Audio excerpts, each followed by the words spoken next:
Hello and welcome to the latest Royal Roundup from TalkTV. So pop the kettle on. This is The Royalty. I'm Sarah Hewson.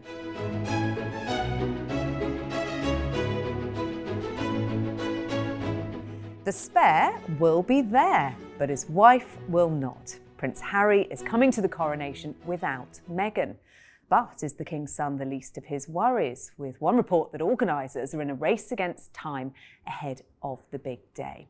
Joining me to discuss all of that and more are royal commentator and TalkTV host Daisy McAndrew, royal correspondent at The Times, Valentine Low, and royal commentator and author Tessa Dunlop. Well, let's start with that news that the Duke of Sussex will attend the coronation, but his wife Meghan will not be coming. She's going to remain in California with their children. Let's get a quick reaction from all of you. Is this the right decision, Daisy? I think it probably is the right decision. I mean, personally, I'm sad. I think it would have been lovely and a moment of beginning of the end of the misery and a bit of a reconciliation, all the rest of it. But I think that's unrealistic, and I'm probably being a bit of a Pollyanna to think that that could ever have happened. So it probably is an elegant solution to a rotten situation. Kind of the least worst option? I think it's absolutely the right thing to do. I think Harry was always going to come. I think Meghan would be a bit of a distraction, even more than he's going to be. But I mean, I saw headlines today suggesting it was sparking hope of a sort of royal truce. Utter nonsense. I really don't think there's going to be any reconciliation. We'll get into that in a bit more depth in the meantime. But Tessa, Meghan staying behind, is that a diplomatic solution? She's got the ideal cover. The Duchess has her son's 4th birthday. I think she probably would have sucked the oxygen out of the event. Not entirely her fault. I mean, nobody is forcing the press to focus almost exclusively on them had they been there. I think we have to recognise, for Harry, this is going to require a degree of gumption, even bravery. It's like a child coming down from the bedroom where he's been sulking and coming and been rude to everyone on the table. He's got to now re-enter, come back to the table, face not only his own family, but of course also the press. So good luck, Harry. Yeah, let's go into a bit more detail about some of the factors behind the decision-making, because this has been going on for a long time now, this kind of transatlantic exchange of emails and diplomatic kind of negotiations going on. What are the factors behind this ultimate decision? Yeah, I mean, Harry's been having a bit of a dither. He's been a bit like his brother William, who loves a good dither. I think Harry was always going to come because he still loves his father, whatever the rude things he said about him, and he still has respect for the monarchy, despite what he said about the institution. So I think he really was always going to be here, and it was just a question about Meghan. Now, yes, there is Archie's 4th birthday, which is actually on the day of the coronation. But and I know that the Sussex side have been saying that's one of the main factors, but we can't take that too seriously. I mean, Lilibet's first birthday was during the Platinum Jubilee, and they still managed to because take there's a part difference between first birthdays and 4th birthdays. You don't tend to remember your first birthday. Well, as a mother who once faked my son's birthday because I was away and missed it, made it a week earlier. You're not alone, Sarah. I think we've all done that. I think also, Meghan was very aware that she's kind of damned if she does, damned if she doesn't. So if she comes, she gets accused of hypocrisy. If she doesn't, she gets accused of snubbing the royal family, which at least one newspaper has already done that. And I don't think they do want to suck the oxygen out of the occasion. I mean, we saw them at the Platinum Jubilee where they really had to keep a pretty low profile. They towed the line, didn't they? Yeah, and obviously that was pre-Netflix. Pre-spare, so but they'd still been very, don't forget Oprah had been gone. They'd said some rude things about the royal family. And the Jubilee did show that it could be done, as in it could be controlled. There wasn't an extent of booing. Now we all know that their popularity has gone down even more since then. Yeah. So there is a bigger chance of adverse public reaction. But they could have snuck in, they could have snuck out, shown their faces, held hands, walked into the Abbey, and job's done. But I guess that's the point. Walked into the Abbey, but seated where? And what does that say about their position within the family? There are lots of pillars in the Abbey. Behind which they can be.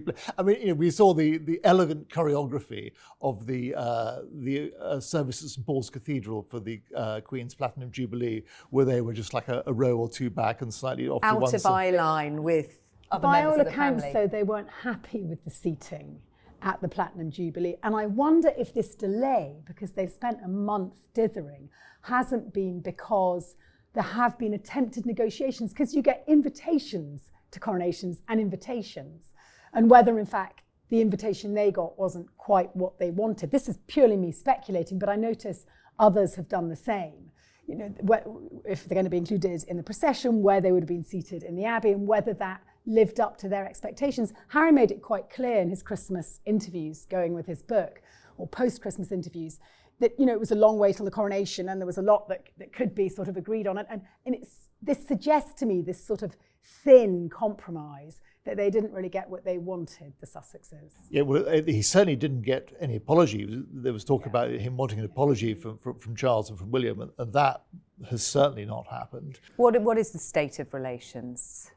Pretty ropey. I mean, you know, not good with his father, and absolutely non-speaks with William. So, I mean, it'll be interesting to see what interactions they have. I think they will all acknowledge each other, but I think it'll be fairly perfunctory. Exactly. In fact, the Sussex side is already briefing that this will be a very brief in-out trip, which suggests flying visit. So we know, obviously, he will go to the coronation itself. There's a suggestion he won't be in the procession. We always knew he wouldn't be on the balcony as a non-working royal, so that was something that happened. But whether or not he literally flies in, goes to the event and flies straight out, I think that's a possibility. So it could literally be contained to the coronation service itself, which gets around the issue. Doesn't he have a court case with the Mirror shortly after? Surely Green Harry isn't going to fly all the way back to America and then come back again. Yeah, but I've read that he won't be giving evidence until a little later.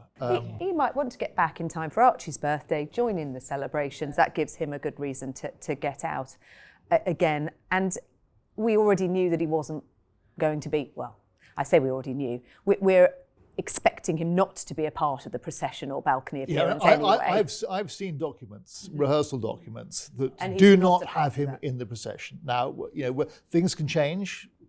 Plans can change, but that's... And they do have the Wales children as a part of the procession. Was there a factor about how much Archie and Lilibet might be included in any kind of... I think the palace was waiting for them to say whether they're going to come before dealing with what happens to Archie and Lilibet. There's a bit of a standoff, effectively, isn't it? I think it was going to... If they both come and they wanted to bring them to this country, then they can talk about whether Archie certainly is in the service in any way, shape or form.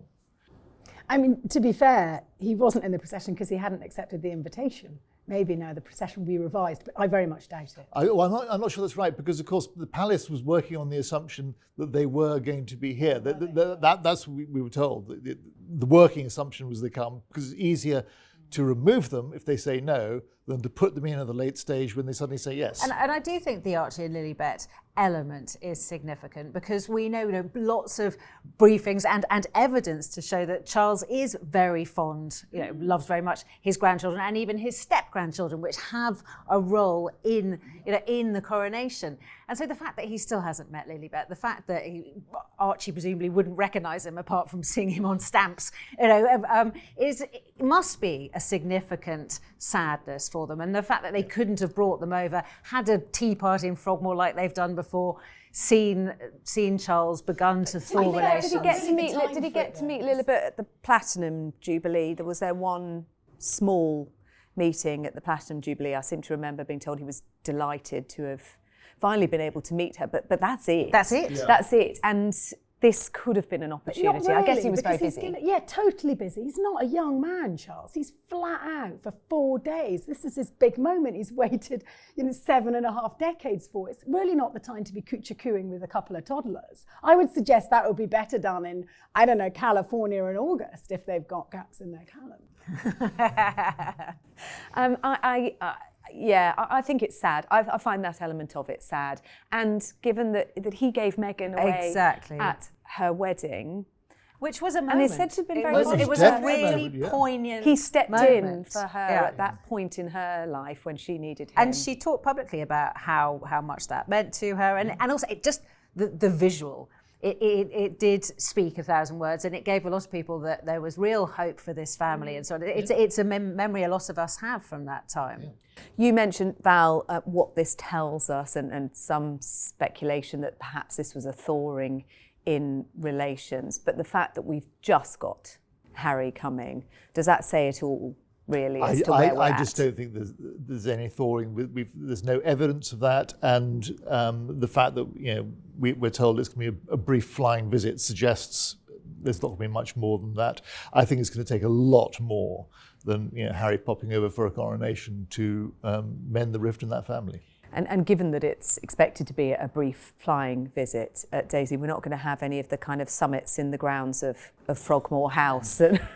No, and I mean, Tessa makes a very valid point that obviously he'll be very busy, but actually sometimes, we all remember from whether at weddings or those sorts of occasions, sometimes when you're right in the eye of an event like this, actually people around you are so busy, you do actually have a bit of time. We know he's very contemplative, we know he's taking the religious side of the service very seriously, and I can imagine that Charles will have made sure that there will be some downtime in those in a couple 48 hours before the ceremony. I actually think they would have been able to have seen him, and he would think it was so important he would make the time. I think anything is always possible, and you can always make time. I completely agree. But also, I'm afraid the royal family is all going to be aware that there's still the paperback is spare to come out. New chapters, new material. Val, that is the cynicism of a writer speaking. It is a point, though, isn't it, about the lack of trust there is in order for those conversations to take place in the first place. Yeah, I mean, it's broken. If you just need to look at abdicated Edward VIII, he didn't come to the 2 subsequent coronations for fairly obvious reasons, but he did appear at, for instance, his mother's funeral the same year as the coronation. That didn't lead to any further warmth or even his return to Britain or given the role that he so coveted. And we have to remember that we overread into royal photo opportunities. For years and years we held on to this idea of Harry and William being so close. Clearly they weren't really that close. But every sort of Christmas at Sandringham out they rolled, or doing a little campaign for mental health together. And therefore the sort of photos stacked up and told us a story we wanted to believe. Yes, it was what we wanted. I think that's absolutely right. Yeah. It was one of the shocking things about that book, that to realise that Harry and William's relationship was not quite what we thought it had been. And when we saw that photo op on the Long Walk in Windsor after the death of the Queen, and we saw William and Kate, Harry and Meghan walking along together, there was that naive sense of hope, perhaps, that this might be the start of things. But now, reportedly, Kate's saying that it was one of the hardest things she's ever had to do. And actually, Kate is getting a lot of press at the moment. I mean, I think we would all say unsubstantiated, we don't know, but many people saying it was Kate what did it. It was Kate that barred Meghan. I mean, I don't believe that for a minute, but it's interesting that these rivalries are still being talked up between the 2 women, not just between the 2 brothers. It's interesting what it says about us, isn't it? Because it forced me to reflect on my relationship with an older brother who I've been pretty estranged from. But if you look through the photo albums, there we are, rocking it up for Dad's funeral, toasting Mum's 80th, making it happen. So I think that's one of the kind of great, extraordinary voyeuristic appeals of the royal family, that there for the grace of God go we. But really. Tessa, also I think that's one of the reasons why people find it difficult to believe that Meghan couldn't do it, because we've all done it within our families. You get on with it, you pretend that you like somebody when it comes to funerals or whatever it might be. And of course it is different from the royals. Everything's been so public. But there is an element where you think, couldn't you have sucked it up? Couldn't you have been there for your husband? Or on the other hand, have you done the right thing and taken a step back out of the spotlight and allowed others to have their moment? Yep. Not necessarily the king, but I think the palace, the wider palace, is quite relieved that she's not coming. They think it's going to lower the temperature. They were also worried about the security, weren't they, as well, the palace? Meghan and the booing and the reception she might get. I've heard one account that was, something they were concerned about. Now, it was reported this week that the King's coronation preparations were in chaos after a rehearsal overran by an hour, prompting fears that the nation will switch off.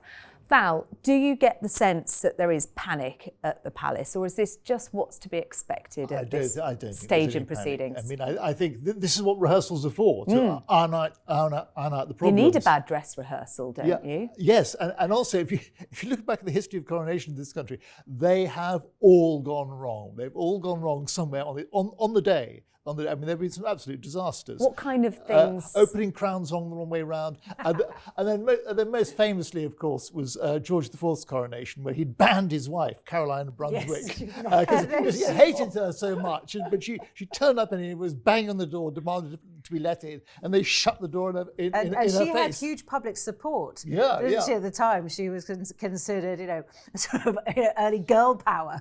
But since Victoria's, which was also a dismal little affair, they sort of stuck the ring on the wrong finger and people tripped up going down the aisle.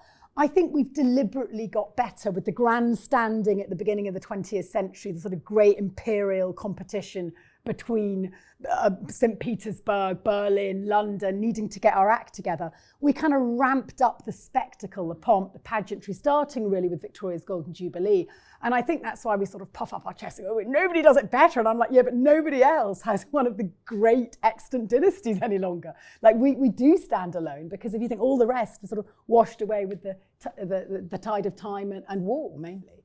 But the eyes of the world will be on Westminster Abbey on May the 6th, and this is going to be televised, and therefore they do not want it to go wrong. They don't want anyone tripping over the robes or crowns being put on the wrong way round, or, dread to say it, toppling off heads. And Yeah, so they will rehearse this within an inch of their lives, and if they want to have a ramp to make sure it's easier for the king to get up with all these robes dragging behind him. I can't see why the robes is a problem, because that's what these pages of honour for, so to lift the robes, to carry the trains. And we know that the Queen rehearsed at Buckingham Palace, wasn't it, up and down the corridors with a curtain over her as a pretend robe, and the ladies, the sort of Anne Glenconner and those other ladies in waiting were helping, and they were all sort of laughing about it.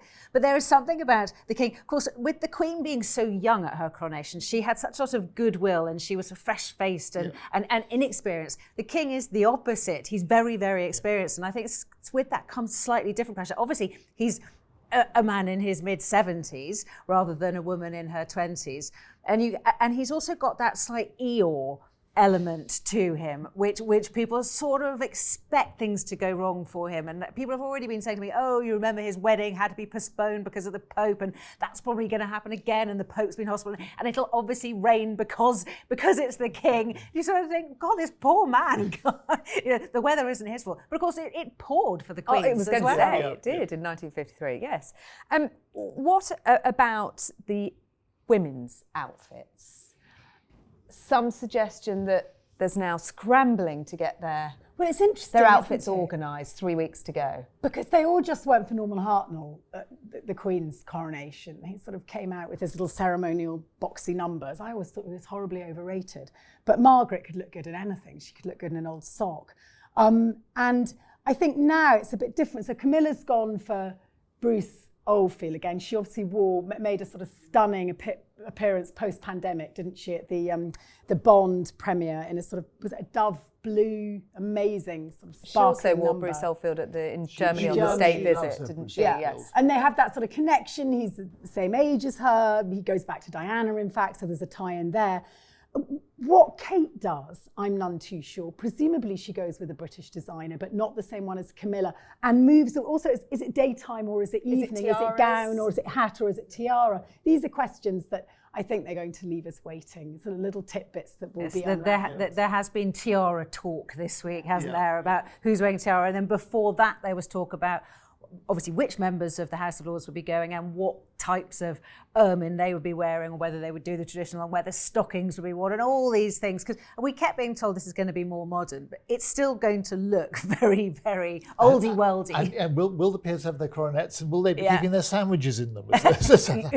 And not so many peers, of course, in this one. They've been culled. Oh, and also, of course, the MPs, the ministers kicking up a stink that they don't get a +1. Yeah. I mean, I did work out that if it is 100 million, and we don't know whether or not it is, and if there are 2,000 people that at the coronation, that does work out as £50,000 a ticket, which is quite an expensive ticket. Why would you get a free +1? Exactly. I mean, and given that they've given 450 places to British Empire medalists, which is, sends a very powerful message, doesn't it?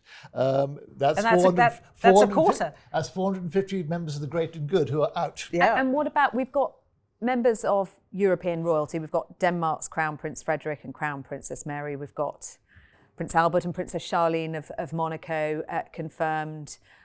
King Felipe and Queen Letizia of Spain, King Carl Gustaf and his daughter Crown Princess Victoria of Sweden, Japan's done very Crown well Prince, there. look, here we are, Fumihito, and Crown Princess Kiko. Obviously, I know this all off the top of my head.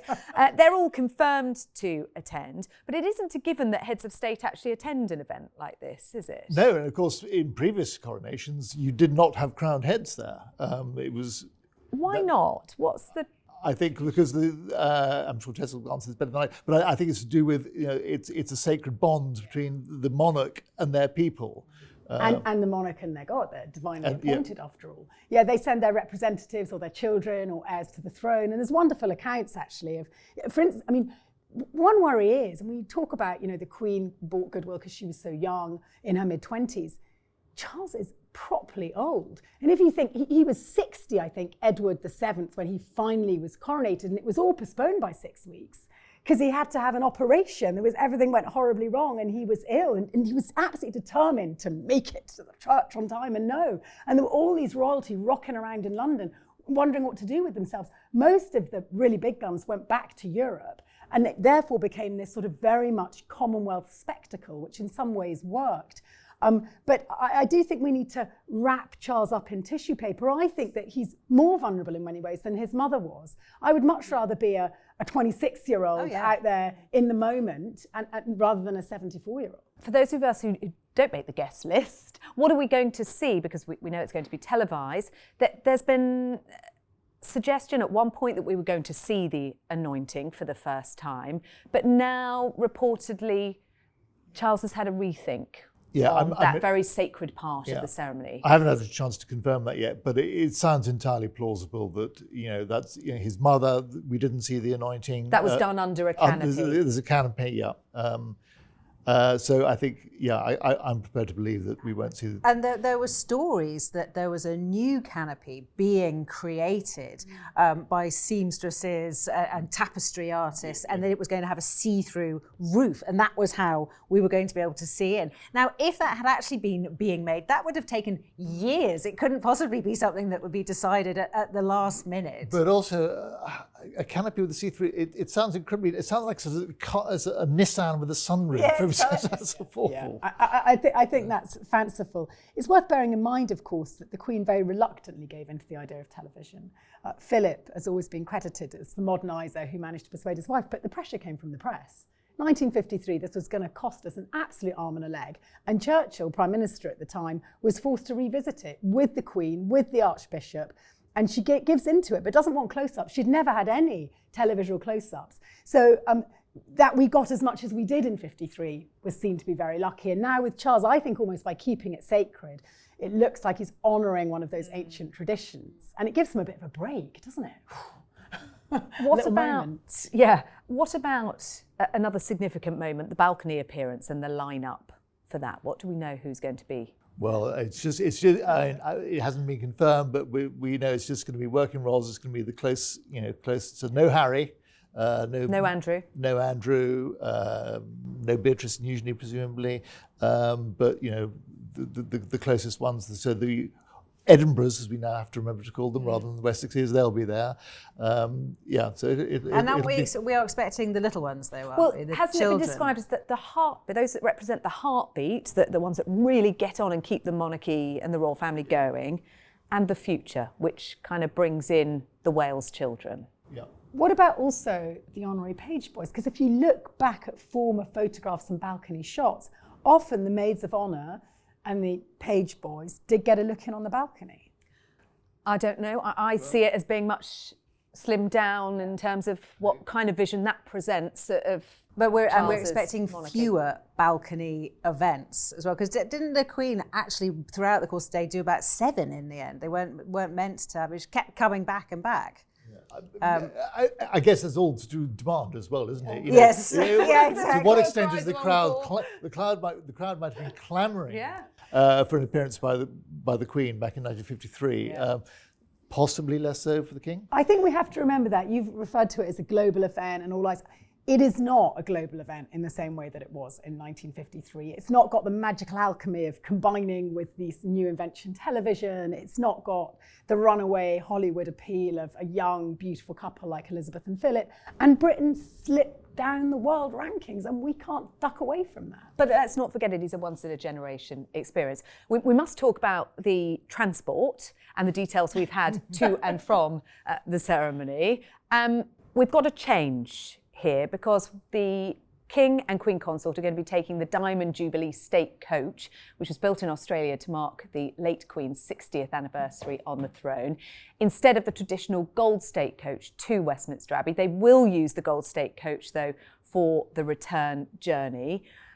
There's some benefits of the Diamond Jubilee State Coach in terms of comfort, at the very least. It has Daisy. suspension. It's not a complete bone shaker like the other one. Has air conditioning. Has aircon, exactly. All mod Electric cons. windows. Yes, exactly. I don't know if it's got little TV screens or... It's got a little camera hole mounted in the crown on the top. So considerably more comfortable. And again, we have been comparing the King and Queen's age to the Queen when she undertook the coronation, but it will make a big difference. Are you in your 70s travelling in an incredibly unsuspended? I mean, it's suspended on straps of leather. It's leather straps. Yeah. And isn't the point not so much that it bounces, is that it swings? Sways. It It was described as being aboard a ship in rough waters. And the Queen, I think it was an interview in 2018, said how horrible it was travelling in that. Yeah. If she remembers then how ghastly it was in 1953, it's obviously a strong memory. But it is spectacular, isn't it? It's like a crown on wheels. It's everything you envisage. Isn't there anything they could do to make it less, I suppose, like a sort of on-land version of seasickness? That's what it sounds like when you hear descriptions. I think there's also a bit of a tie in here with the Commonwealth. It was a gift from Australia. It ties us to the Queen, her Diamond Jubilee. It gives you a couple of different optics, coming in, going home. I mean, there are other advantages to using a shorter coach. procession. Yes, as and well. I'm quite interested by that. The palace has not really come clean on why it's a shorter, but I think they said some practical reasons, which is just guff we're not going to answer. I wonder whether part of it is, so the Queen did a 5-mile procession back from the Abbey to the palace in 1953. I wonder if they slightly worry that there won't be the crowds to justify it. So you pack everyone in a shorter so area. There's a cost implication as well, I suppose. And all those security. Troops, and of course, for the 1953, the street liners, all those troops lining the street, they were absolutely close as anything to each other. These days, they're sort of, 10 metres apart or something. Well, that is all we've got time for this week. My thanks to Daisy, Valentine and Tessa. If you want to join in with the debate, make sure you leave a comment. We will be back next week with all of the latest on the royal family and the countdown to the coronation. We hope you can join us. We'll see you then.